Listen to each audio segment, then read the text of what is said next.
Hello students, this is the second chapter,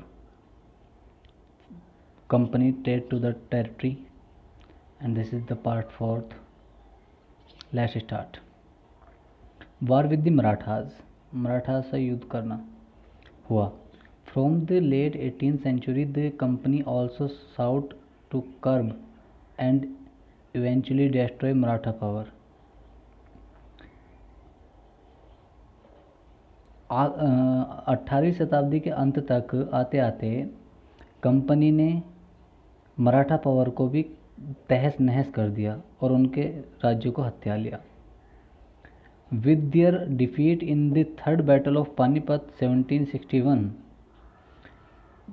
Panipat के तीसरे युद्ध में उनकी हार के साथ the Marathas dream of ruling from Delhi was centred.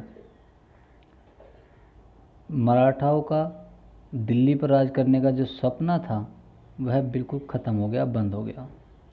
अब आपका क्वेश्चन आता है, when did the third battle of Panipat fight. ना answer is the third battle of Panipat fought in 1761. Okay, question समझ आ गया आपको. वैन से स्टार्ट करेंगे. When did the third battle of Panipat fight, और आंसर लिखेंगे the third battle of Panipat fought in 1761. Okay, चलिए. They were divided into many states under different chiefs. वे अलग अलग स्टेट्स में और अलग अलग सरदारों के में बटे हुए थे. मतलब जो सरदार थे, वहाँ के मुखिया थे, वो अलग अलग बटे हुए थे. Belonging to dynasties such as Scindia, जो अलग अलग कुल से संबंधित थे, जैसे सिंधिया थे, होलकर, गायकवाड़ और भोंसले. ये मराठाज थे. ठीक है, जो अलग अलग जगह पे फैले हुए थे और अलग अलग उसमें, है ना. These chiefs were held together in a confederacy under a Peshwa principal minister who became its effective military and administrative head based in Pune. ये जो चीफ थे, ये जो सरदार थे, वर हेल्ड टुगेदर इन, एक साथ इकट्ठा किया गया, इन ए कॉन्फेडरेसी, एक कॉन्फेडरेसी में. कॉन्फिडेंसी मतलब अलायंस, संगठन में. अंडर ए पेशवा, एक पेशवा के अंडर में, जिसे कहते थे प्रिंसिपल मिनिस्टर, मुख्य मंत्री. Who become it's effective military, जो इनकी एक इफेक्टिव मिलिट्री बनी, यानी एक प्रभावकारी सेना. एंड एडमिनिस्ट्रेटिव, और प्रशासन, हेड बेस्ड इन पुणे, और जिसका मुख्यालय कहाँ था? पुणे में था. Mahadji Scindia and Nana Phadnis were two famous Maratha soldiers and स्टेटमेंट्स of the late 18th century. 18वीं शताब्दी के दो योद्धा और राजनीतिज्ञ थे. कौन कौन?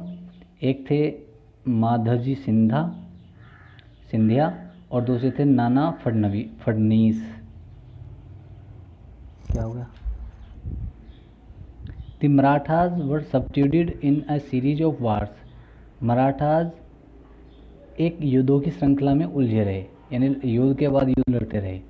इन द फर्स्ट वार, पहले युद्ध में, दैट एंडेड इन 1782, जो कि 1782 में समाप्त हुआ, with the treaty of Salbai, जो सालबाई के ट्रीटी के साथ हुआ था. There was no clear victor, कोई भी स्पष्ट विजेता नहीं था उस युद्ध में. The second Anglo Maratha war, जो दूसरा एंग्लो मराठा वार हुआ 1803 to 05, जो 1803 से 1805 में हुआ, was fought on different fronts, जो अलग अलग फ्रंट्स पे लड़ा गया, अलग अलग जगहों पे लड़ा गया. Resulting in the British gaining Orissa and the territories north of the Yamuna river including Agra and Delhi. इसका परिणाम हुआ कि ब्रिटिश को उड़ीसा और उत्तरी यमुना नदी के किनारे का दिल्ली और आगरा ये दोनों मिल गए। Finally the third Anglo Maratha war of 1719 cursed Maratha power. और आखिरकार जो तीसरा युद्ध हुआ मराठा एंग्लो मराठा युद्ध 1817 से 1819, वह उसमें मराठा शक्ति पूरी तरह से कर्स्ड हो गई, समाप्त हो गई, खत्म हो गई। The Peshwa was removed, Peshwa को हटा दिया गया, जो प्रधानमंत्री था उसे हटा दिया गया। And sent away to Bithoor, और उसे बिठूर भेज देगा, बिठूर नियर कानपुर, कानपुर के पास विद ए पेंशन, उसे पेंशन देनी शुरू कर दी। The company had complete control over the territory south of the Vindhyas. तो अब विंध्या में जो दक्षिण में था उन सभी क्षेत्रों पर कंपनी का पूरा अधिकार था। द क्लेम टू पैरामाउंटेसी, सर्वश्रेष्ठी का घोषणा, सर्वश्रेष्ठी की घोषणा। It is clear from the above, ऊपर वाले पैराग्राफ से क्लियर है, that from the early 19th century, कि 19वीं शताब्दी के शुरुआत से the company pursued an aggressive policy of territorial expansion, अपने क्षेत्राधिकार को बढ़ाने के लिए कंपनी ने एक आक्रामक नीति अपनाई। अंडर लॉर्ड हेस्टिंग के नेतृत्व में गवर्नर जनरल फ्रॉम 1813 टू 1823, जो 1813 से लेकर 1823 तक गवर्नर जनरल थे, a new policy of paramountcy was initiated, सर्वश्रेष्ठता की एक नई नीति का जन्म हुआ, उसे लगाया गया। Now the company claimed that, अब कंपनी घोषणा करती थी, कंपनी का घोषणा थी that it is authority was Paramount और सुप्रीम, कि उनकी जो अथॉरिटी है, उनकी जो ताकत है वो सर्वश्रेष्ठ है, यह सबसे ऊपर है। Hence its power was greater than that of Indian state. अब इस तरह से उन्होंने कहा कि अब हमारी भारतीय राज्यों से पावर अधिक है। In order to protect its interests it was justified in annexing or threatening to annex any Indian kingdom. Hence it is अब अपनी प्रभुत्ता बनाए रखने के लिए और दूसरों को डरा कर रखने के लिए वह भारतीय राज्यों को थ्रेट देती थी, धमकी देती थी। This view continued to guide later British policies as well. This viewed, यह दिखाई देता है,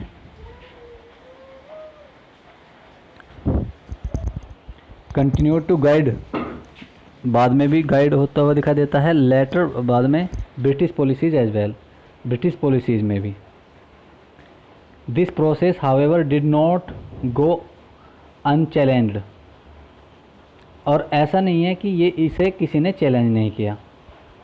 फॉर एग्जाम्पल, उदाहरण के तौर पर, when the British tried to annex the small state of Kittur, पर जब ब्रिटिश ये सब करने की कोशिश कर रहे तो एक छोटे से राज्य कित्तूर ने, जहाँ रानी छन्नम्मा टुक टू आर्म्स, जहाँ रानी छन्नम्मा ने हथियार उठा लिए, and led an anti British resistance movement, और एक गैर ब्रिटिश मूवमेंट चलाया, यानी ब्रिटिशों के खिलाफ एक युद्ध छेड़ दिया।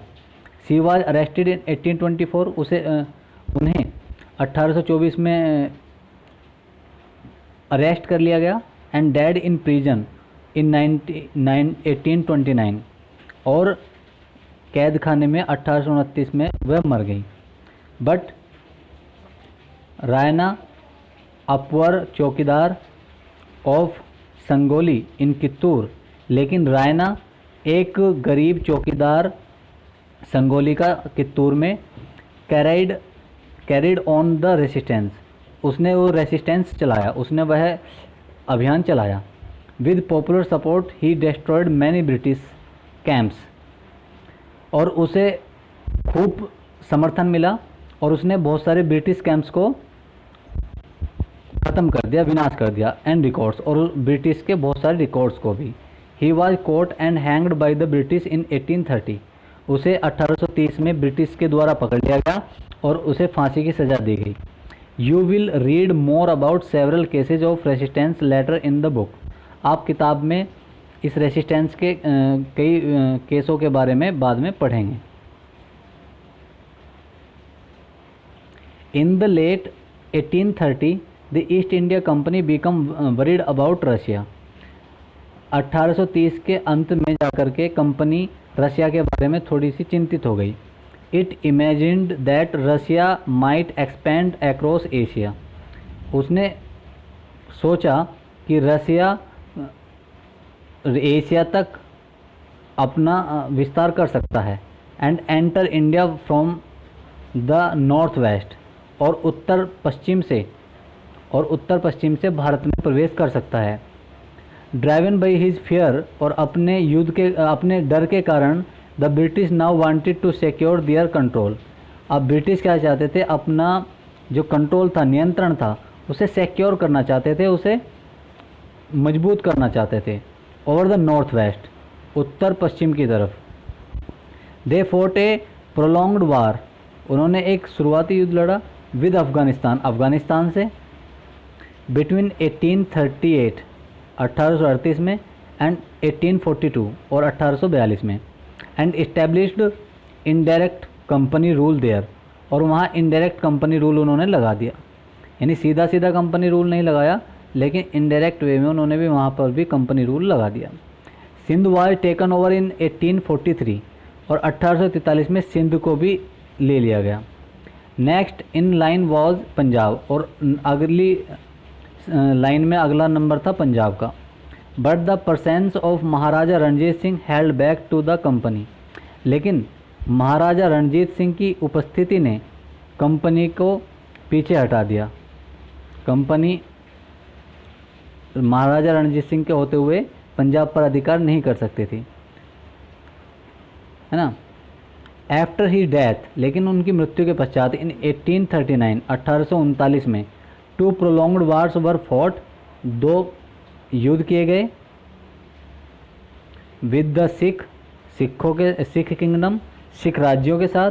अल्टीमेटली, और आखिरकार इन 1849 1849 में पंजाब वाज एनेक्टेड, और पंजाब पे भी अधिकार कर लिया गया, उसे भी हत्या लिया गया।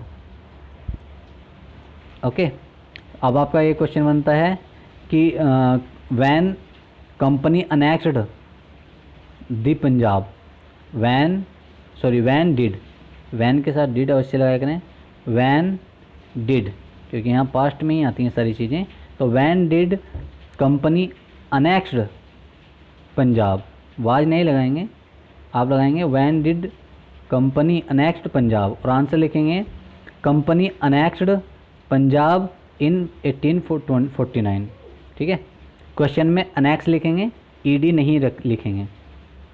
ओके, और आज की वीडियो आपने ये देख ली है, इसके लिए आपका जो कोड रहेगा वो कोड रहेगा V2 आपका कोड है, V2 लिखें, तभी मैं समझूंगा कि आपने इसकी एक्सरसाइज कर ली है, आपने इसका वर्क कर लिया है, और जो कि आपको टेस्ट में भी मददगार सिद्ध होगा। टेस्ट में आपके लिए ये अच्छा रहेगा, वरना मैं सभी से सुनूंगा एक बार फिर से।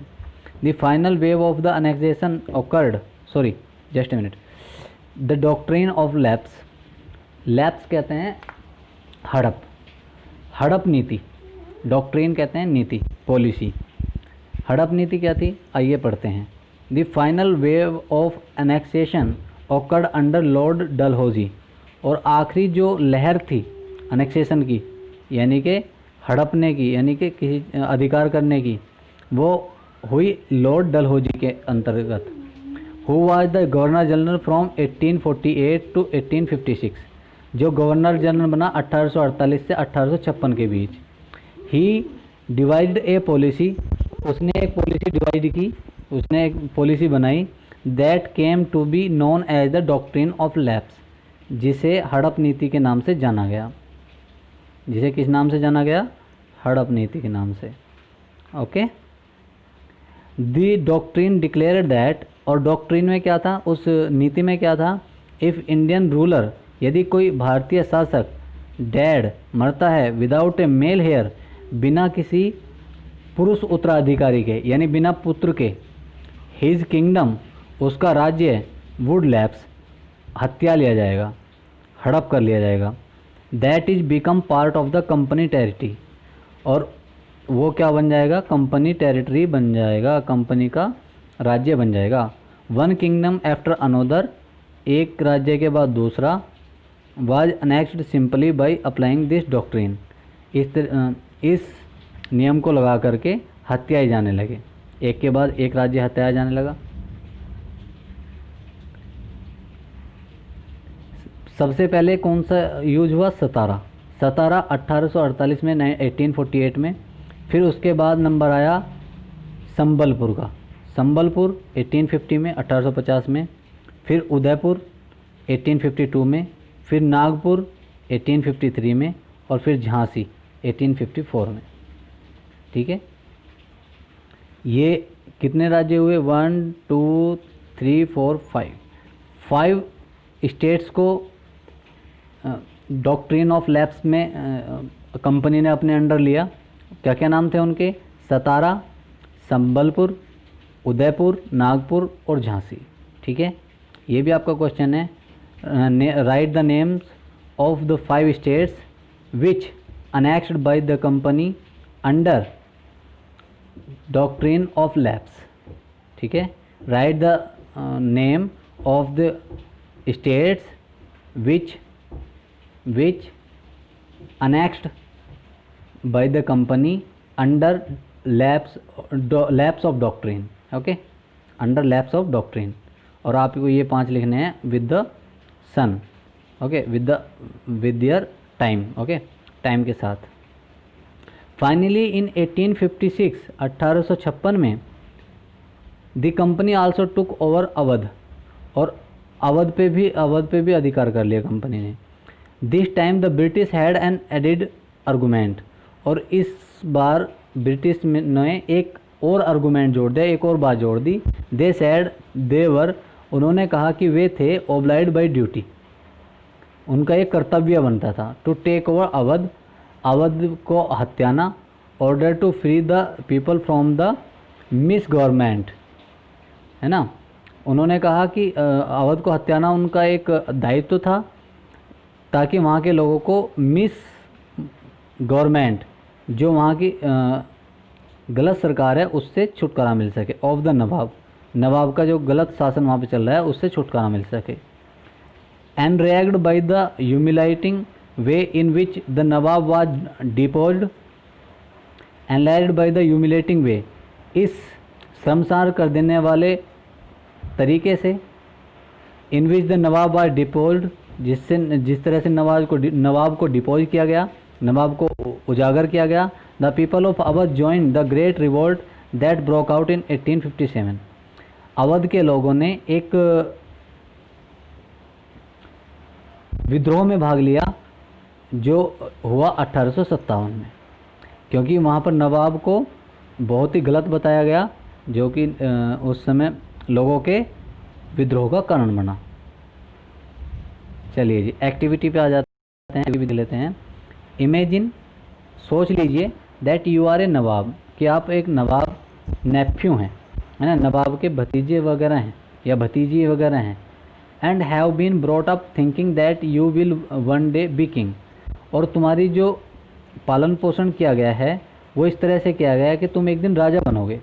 नाउ यू फाइंड दैट, और अब तुम्हें पता चलता है कि this will not be allowed by the British, कि तुम्हें ब्रिटिशों के द्वारा ऐसा करने से की अनुमति नहीं है, यानी तुम्हें ब्रिटिशों के द्वारा उस पद से हटा दिया गया है। you will find that, sorry, because of the new doctrine of lapse, जो डॉक्ट्राइन ऑफ लैप्स है, हड़प नीति है। हड़प नीति में क्या था कि उसका पुत्र ही बनेगा, नवाब का या किंग का पुत्र ही क्या बनेगा, किंग बनेगा, है ना। लेकिन यहाँ पे लिखा है कि आप उस नवाब के नेफ्यू हैं, भतीजा या भतीजी हैं। तो what will be your feelings, अब आपको आपकी फीलिंग्स क्या होंगी, आपका अनुभव कैसे होगा। What will you plan to do, अब आप क्या करने का प्लान करेंगे। That you can inherit the crown, ताकि आपका जो क्राउन है, आपकी जो हेरिटेज है वो आपको मिल सके, जो आपकी संपत्ति है वो आपको मिल सके। तो आप क्या करेंगे, तो आप इस पर एक छोटा सा नोट लिखेंगे और मुझे भेजेंगे, है ना। आप क्या कर सकते हैं, किस तरह से कर सकते हैं। Okay, setting up a new administration, एक नए प्रशासन का उदय। Warren Hastings governor general from 1773 to 1785, 1773 से 1785 तक गवर्नर जनरल जो रहे Warren Hasting, was one of the many important figures who played a significant role in the expansion of company power. ये एक महत्वपूर्ण व्यक्ति हैं जिन्होंने कंपनी की ताकत को बढ़ाने में बहुत महत्वपूर्ण योगदान दिया।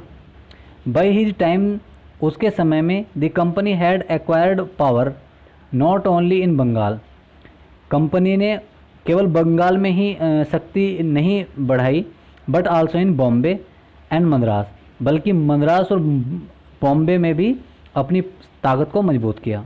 British territories were broadly divided into administrative units called presidencies, और जो ब्रिटिश टेरिटरी थी, जो क्षेत्र थे, यानी जो उनके राज्य थे, उन्हें बड़े स्तर पर डिवाइड कर दिया गया एडमिनिस्ट्रेटिव में, प्रशासन में, जिन्हें प्रशासनिक यूनिट में, जिन्हें कहा जाता था presidencies. There were 3 presidencies, 3 presidency थी उस समय, Bengal, Madras and Bombay. Each was ruled by a governor, सब पर एक गवर्नर होता था, सबके ऊपर तो गवर्नर जनरल होता था, और उन सब प्रेसिडेंसी में एक एक गवर्नर होता था। The supreme head of the administration, उस एडमिनिस्ट्रेशन का वह सुप्रीम हेड होता था, सबसे बड़ा अधिकारी होता था, द गवर्नर जनरल, है ना। इन तीनों के ऊपर कौन होता था, governor general. Warren Hastings the first governor general introduced several administrative reforms, जो वारेन हेस्टिंग जो पहले गवर्नर जनरल थे, कौन था पहला गवर्नर जनरल, वारेन हेस्टिंग्स। ये भी आपका क्वेश्चन हो गया, who was the first governor general, तो आपका आंसर हो जाएगा Warren Hasting was the first governor general, है ना। तो उन्होंने क्या इंट्रोड्यूस किया, he introduce many several administrative reforms, उसने एडमिनिस्ट्रेटिव रिफॉर्म्स दिखाए, बताए। रिफॉर्म्स कहते हैं सुधारों को, उसने बहुत सारे सुधार रखे सामने। Notably in the sphere of justice, न्याय के क्षेत्र में, न्याय किस तरह से हो उस क्षेत्र में उसने बहुत सारे वो रखे, सुधार बताए। चलिए, फ्रॉम 1772, 1772 से a new system of justice was established, अब न्याय का नया तरीका लागू हो गया, नया तरीका चालू हो गया। Each district was to have 2 courts, प्रत्येक डिस्ट्रिक्ट में, ज़िले में 2 कोर्ट थे, 2 कार्य थे, न्यायालय। अ क्रिमिनल कोर्ट, जिसे फौजदारी अदालत कहते थे, एक क्रिमिनल कोर्ट था जिसे हिंदी में कहते थे फौजदारी अदालत, एंड ए सिविल कोर्ट, और एक सिविल कोर्ट था जिसे कहते थे दीवानी अदालत। ठीक है, एक कौन कौन से, क्रिमिनल कोर्ट, फौजदारी अदालत, एंड ए सिविल कोर्ट, दीवानी अदालत, है ना। तो maulvis and Hindus pandit interpreted Indian law for the European district collector, और जो मौलवी और हिंदू पंडित इंटरप्रेट करते थे, बताते थे, समझाते थे इंडियन लॉ, भारतीय कायदे कानून को, यूरोपियन डिस्ट्रिक्ट कलेक्टर्स को, जो भी यूरोपियन डिस्ट्रिक्ट कलेक्टर थे उन्हें समझाते थे कि भाई ये हमारे ये ऐसे ऐसे नियम है। Still under a qazi and a mufti but under the supervision of the collectors. देखो अभी मतलब काजी और मुफ्ती के अंडर में ही आता था। काजी जो मैंने बताया मुस्लिम लीडर और मुफ्ती हिंदू लीडर, इनके ही अंडर में आता था वैसे तो, लेकिन उसका सुपरविजन कौन करता था? अब कलेक्टर करता था। ठीक है, यानी अंतिम फैसला कलेक्टर के हाथ में होता था। चलिए जी,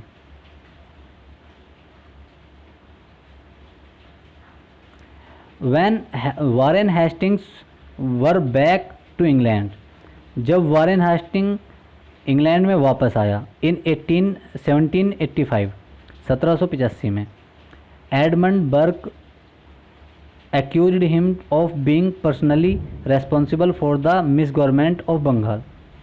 एक एडमंड बर्क था, उसने उसे पर्सनली एक्यूज किया। पर्सनली एक्यूज मतलब उस पर आरोप लगाया कि इसकी अकेले की गलती है मिस गवर्नमेंट की, यानी बेकार शासन की बंगाल में। This led to an impeachment proceeding in the British parliament that lasted 7 year.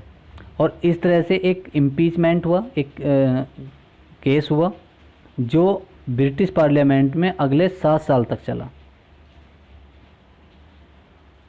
ठीक है, okay students, thank you for today.